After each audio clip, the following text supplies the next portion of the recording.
Lake Baikal lies quietly in southeastern Siberia, close to the Mongolian border. On a map, it appears almost ordinary, and from the shore it looks peaceful and even inviting. In winter it freezes into a vast sheet of ice, and in summer it mirrors the sky with near-perfect clarity. But Lake Baikal is not an ordinary lake. It is the deepest lake on Earth, reaching more than 1,600 meters at its lowest point. If Mount Everest were placed inside it, the peak would still remain submerged, and that depth defines everything about how the lake behaves. At the bottom, pressure is extreme and water temperatures remain near freezing throughout the year. Visibility can be misleading, and underwater currents exist where none should.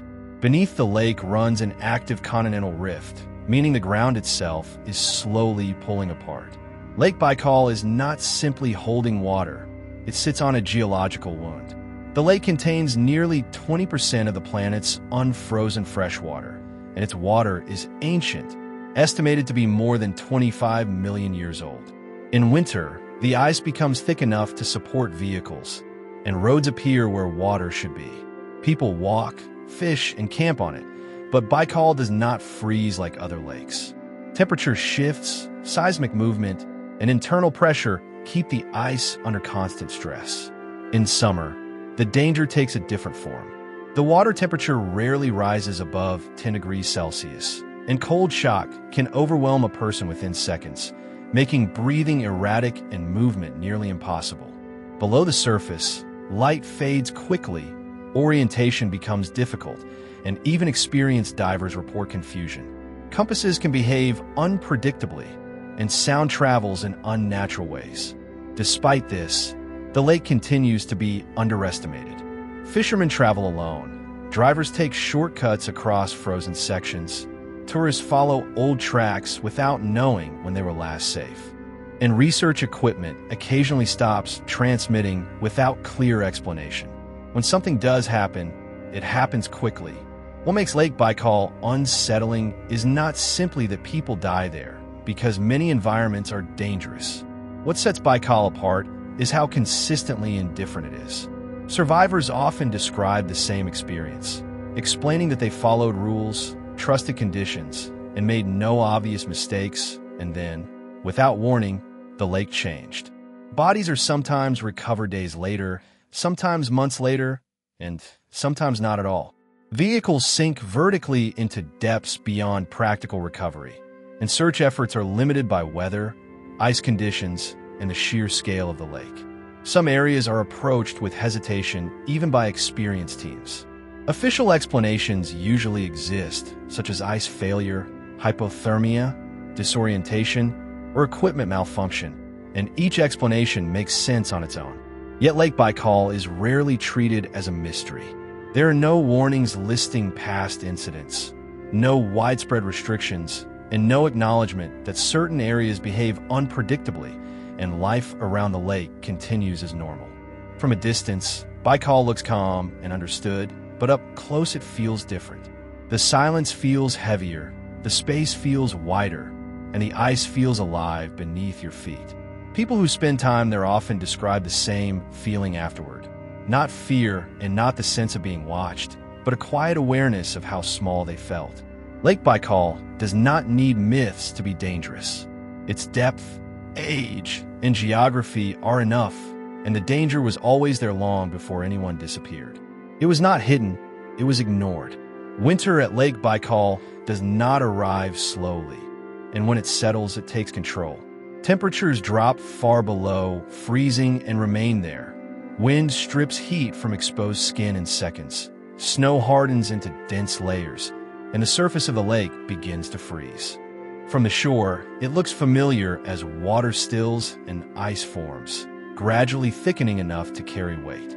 Locals monitor it carefully, measuring thickness and marking safe paths, because for the communities around Baikal, winter ice is not scenery, but infrastructure. Once the ice is thick enough, roads appear and vehicles cross the lake instead of driving around it. Supplies move faster and entire villages depend on these routes, which may look reckless to outsiders but are routine to locals. However, Lake Baikal does not freeze like other lakes. Temperatures shift rapidly. Currents continue to move beneath the surface. Seismic activity from the rift below subtly shifts the lake bed, and pressure builds invisibly between ice and water. When that pressure releases, it does so without warning. Cracks can form instantly and stretch for kilometers, producing a sharp and unmistakable sound. In some cases, the ice opens just wide enough for a vehicle to fall through, while in others it opens beneath a person and closes again moments later. Even experienced drivers misjudge conditions, and cars have broken through ice that appeared solid minutes earlier, with some sinking almost vertically into depths where recovery was impossible. Survivors describe confusion followed by immediate immersion in freezing water, where cold shock is instant, breathing becomes uncontrolled, muscles lock, and swimming becomes impossible within seconds. Methane adds another risk, as gas escapes from sediment beneath the lake and becomes trapped under the ice in winter. From above, these areas look no different from solid ice, and when failure occurs, it is complete. Spring is especially dangerous because surface ice may look solid while lower layers weaken, creating conditions where nothing appears wrong above while the structure below is already failing. Weather changes quickly. Vehicles cannot approach unstable ice. Divers face extreme cold and poor visibility, and in many cases help arrives too late. This is why winter incidents at Baikal often end quickly, because the lake does not allow time. Certain areas are avoided without explanation. Certain sounds are taken seriously, and outsiders rarely hear the full stories. When the ice disappears, Lake Baikal does not become safer. It becomes less predictable. In summer, the surface reflects the sky and waves move slowly, making the lake appear manageable from a distance. Boats cross it daily, fishermen work close to shore, and tourists swim, dive, and kayak, but the cold remains. Breathing becomes shallow and erratic. Muscles stiffen, coordination fades, and panic becomes physical rather than mental as the body stops responding. Many victims are strong swimmers, but that rarely matters. Light fades faster than expected, depth perception collapses, and orientation becomes unreliable, with even experienced divers reporting sudden confusion in clear water. Large sections of shoreline drop sharply into darkness, where a single misstep can place someone beyond safe recovery depth almost instantly. Winds can shift suddenly, waves can build faster than expected, boats can capsize, and rescue distances become a problem long before help can arrive. Search efforts reach their limits quickly as depth restricts divers. Sonar loses clarity, weather interferes, and time works against recovery. Official explanations exist for nearly every incident, yet investigators are unsettled by how often the same sequence repeats under calm conditions during familiar activity, with no warning before sudden loss. Those who spend time on the lake often describe a shift in awareness, explaining that distance feels wrong, silence feels heavier, and the lake does not acknowledge human presence at all. By summer's end, when tourists leave and fishing slows, the lake returns to stillness, and nothing appears changed on the surface. No scars remain, and no visible reminders exist, leaving only absence above water, while beneath it the depth remains unchanged, patient, and unmoved. Lake Baikal waits quietly in Siberia, indifferent to the people who cross its ice or dive into its freezing depths. Far to the west, in the heart of Moscow, another kind of danger waits, Lubyanka Prison, where fear is deliberate and inevitable. Lubyanka Prison sits in the center of Moscow, facing one of the city's busiest squares. From the outside, the building does not look like a prison at all. It looks administrative, heavy, official, designed to blend into the machinery of the state. That was intentional. The structure was completed in the late 19th century as an insurance company headquarters. It was never meant to confine prisoners. When the Bolsheviks took power after the revolution, they repurposed the building without altering its character. Lubyanka did not need bars to intimidate. It needed permanence. By the early 1920s, The building became the headquarters of the Soviet secret police, first the Chayka, then the NKVD, and later the KGB. Over time, it developed a second function that was never openly acknowledged. People were brought inside. Many were never seen again. The prison component of Lubyanka was not marked on maps. There were no signs, no official acknowledgement. To the outside world, it remained an office building. To those taken through its doors, it became something else entirely. Arrests often happened quietly. Late at night, early in the morning, a knock on the door, papers shown briefly. No raised voices, no explanations. Neighbors would see someone leave calmly, sometimes carrying a coat or documents, and assume it was routine business. Inside the building, the transition was immediate. Offices gave way to corridors that absorbed sound. Windows became rare. Time lost meaning. Prisoners later described the sensation of being removed from the city without ever leaving it. Lubyanka was not isolated on the outskirts of Moscow. It stood at the center of power. It reminded prisoners that what was happening to them was not chaos or excess. It was procedure. From the beginning, Lubyanka functioned less as a prison and more as a filter. People entered as individuals with names, professions, and histories. What left the building, if anything left at all, was paperwork. Charges were flexible. Evidence was secondary. Confessions were central. The building itself became part of the process, designed to confuse, exhaust, and isolate long before questioning even began. Those who passed through Lubyanka rarely described physical brutality first. They described silence, waiting, not knowing the time, not knowing the accusation, not knowing whether they would leave the building alive. And above all, they described the certainty that the building was not temporary. Once inside, Lubyanka did not feel like a place you passed through. It felt like a place that absorbed people. Lubyanka was not feared because it was secret. It was feared because everyone knew exactly what it was. And yet, from the street outside, nothing appeared unusual at all. This disorientation was deliberate and served as the first stage of control. Cells were small, sparsely furnished, and designed to prevent comfort rather than to restrain movement. Beds were often narrow or absent during the day, forcing prisoners to stand or sit for long periods. Lighting remained artificial at all hours, eliminating any connection to time outside. Windows, when present, were positioned too high or too small to provide meaningful reference.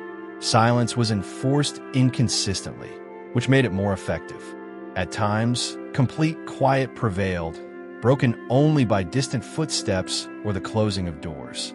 At other times, noise was allowed to seep through walls in distorted fragments, voices, shuffling, or sudden mechanical sounds that could not be identified. Interrogation rooms were not physically dramatic. There were no instruments on display, no visible threats. The power of the room came from repetition and duration. Prisoners were often questioned for hours or days with minimal rest, moved between rooms at irregular intervals, and prevented from establishing any rhythm. Fatigue replaced resistance slowly and predictably. Interrogations followed no fixed schedule. Prisoners could be summoned at any hour, sometimes multiple times in a single day, sometimes not at all for long stretches. This uncertainty made waiting as exhausting as questioning. People described becoming afraid of the sound of approaching footsteps, not because of what might happen immediately, but because of what it represented. Food was minimal and inconsistent, sufficient to keep prisoners alive, but not comfortable. Sleep deprivation compounded this effect, as lights remained on and guards intervened whenever prisoners attempted to rest for too long. What made Lubyanka distinct was the emphasis on psychological pressure rather than overt violence. Prisoners were rarely told what they were accused of. When charges were mentioned, they were vague and changeable. Confessions were treated as administrative necessities rather than admissions of guilt, and the expectation was that one would eventually comply. The process was cumulative. Each day, without clarity, reduced the ability to resist. Each unanswered question eroded confidence in memory and judgment. Prisoners began to doubt their own recollections, their own intentions, and eventually their own identity. Records were kept meticulously, but access to them was absolute and one-sided. Prisoners did not know what was written about them, who had testified, or what decisions had already been made. Lubyanka did not operate as a place of punishment in the traditional sense. It operated as a place of transformation, where uncertainty replaced autonomy and compliance became the only stable option. By the time many prisoners left the interrogation rooms for the final time, the outcome no longer felt imposed. It felt inevitable. Lubyanka was not designed to function as a standalone prison, but as a central mechanism within a much larger system. Every interrogation, every file, and every confession fed into an administrative structure that extended far beyond the building itself. Decisions made inside its walls influenced arrests across the country, often weeks or months later. Interrogators were not improvising. They followed frameworks shaped by policy, quotas, and internal expectations. Confessions were not sought to uncover truth, but to complete a process. Once a narrative was established, it was adjusted until it aligned with institutional needs, regardless of accuracy. Prisoners were frequently confronted with documents they had never seen before, containing statements attributed to them or others. These records were presented as facts, even when they contradicted earlier claims. Challenging them was discouraged, not through threats, but through repetition and exhaustion, until resistance felt pointless. One of the most effective tools was isolation combined with selective information. Prisoners were sometimes told that others had already confessed, that their case was resolved, or that cooperation was the only remaining option. Whether these statements were true was irrelevant. Their purpose was to close perceived alternatives. Time inside Lubyanka was deliberately undefined. Prisoners did not know how long they had been held or how long they would remain. Days blurred together as routines shifted without explanation. This loss of temporal structure weakened the ability to plan, anticipate, or endure. Transfers in and out of the building reinforced its role as a processing center. Some prisoners arrived briefly before being sent onward to labor camps or execution sites. Others remained for extended periods without clarity about their fate. In both cases, Lubyanka functioned as the point where decisions became irreversible. The system relied on documentation more than spectacle. Files were updated continuously, stamped, signed, and passed between departments. Individuals were reduced to case numbers and summaries, making outcomes easier to manage administratively.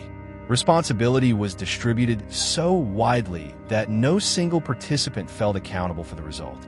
This bureaucratic distance was intentional.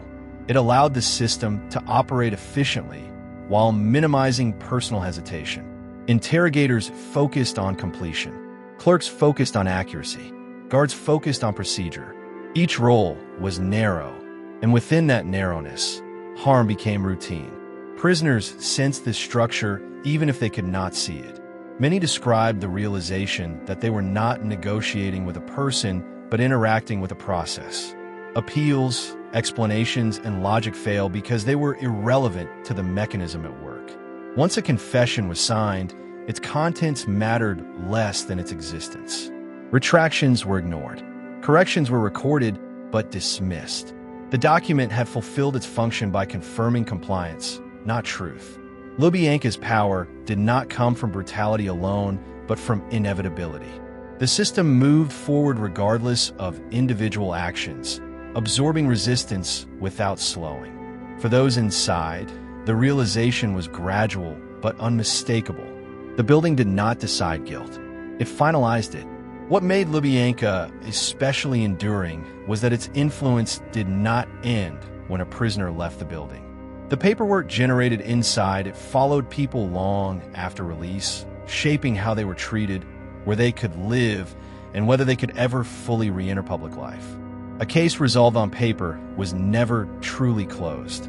It remained active in archives, referenced quietly, revived when convenient. Former prisoners often discovered that freedom was conditional. Employment opportunities disappeared without explanation. Travel requests stalled indefinitely. Housing applications were delayed or denied. No reason was given, and none was required. The record existed, and its presence was enough. This administrative shadow was often more damaging than imprisonment itself. It created a permanent uncertainty that could not be challenged directly. There was no authority to appeal to, no document to refute, no clear accusation to address. The absence of clarity made correction impossible. Families absorbed this pressure as well.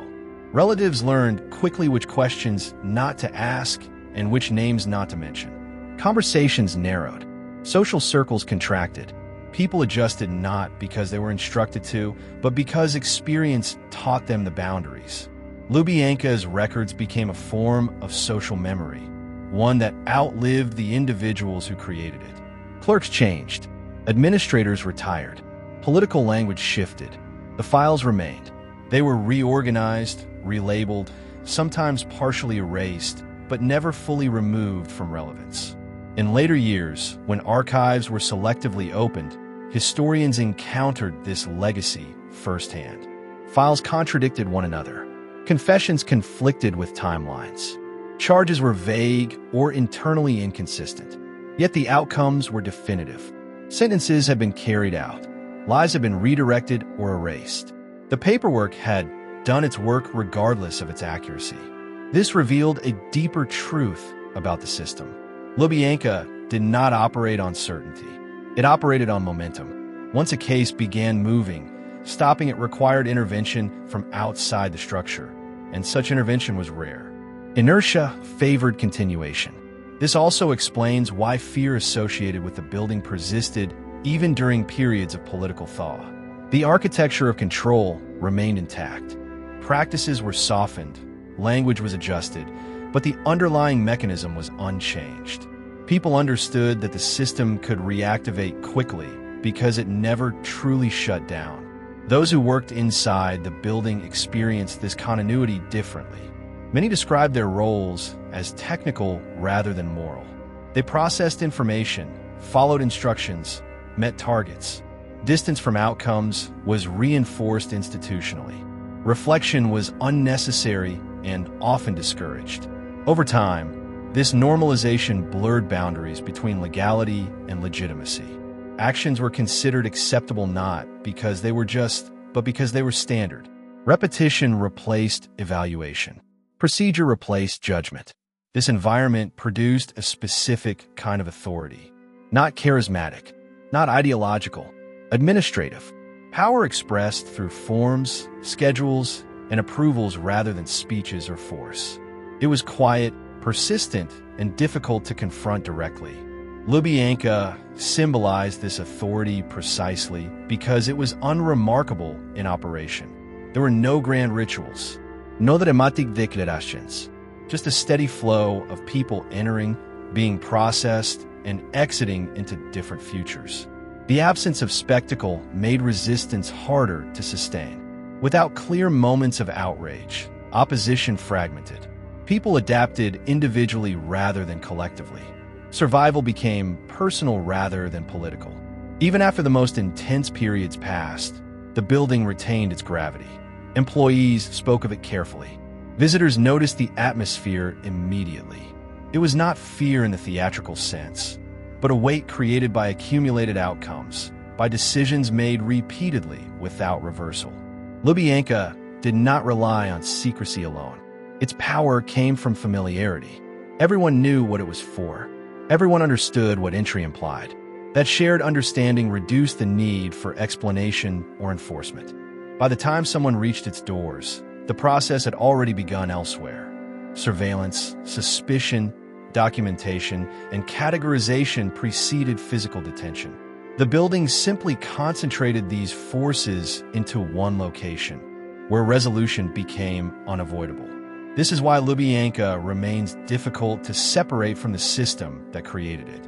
It was not an aberration. It was a logical endpoint, a place where abstract control became tangible, where policy became personal, and where the state interacted with individuals not as citizens, but as cases.